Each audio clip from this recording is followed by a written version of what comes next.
You and I might spend about 70 to 80 years on this earth. Not long when you consider the timeline of eternity. Have you ever wondered what life is all about? Every day we get bombarded with the message to pursue the things of this world. Make money, get stuff, be comfortable, live well. More, and me. That's the prevailing message of our day. Our generation has a hijacked version of the American dream.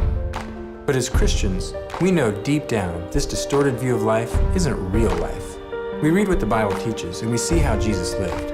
Every day we face a choice: to pursue the me mindset of the American dream, or to pursue Christ.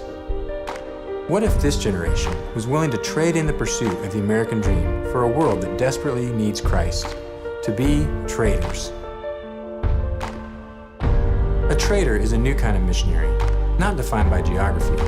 Where you live doesn't make you a missionary. The mission you're on makes you a missionary. Being a trader is a movement that requires us to live out our faith, not just talk about it. As a trader, we must choose daily to sacrifice and be intentional with our time, money, and skills. We can be like the Good Samaritan in the parable. When we're on the road of life and see someone in need, we choose to help. We follow Jesus' instructions to go and do likewise. A trader must hate injustice and find specific ways to bring the hope found in Jesus to desperate situations. It's easy to identify what you hate.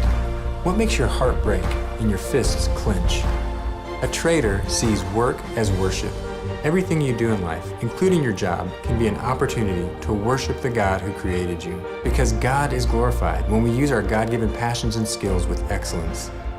And finally, a trader must act swiftly because the time is right now. The result of all this would be a generation of traders who are making choices with their time, money, and passions that are kingdom-focused and not self-focused, so that our short time here can have an eternal impact.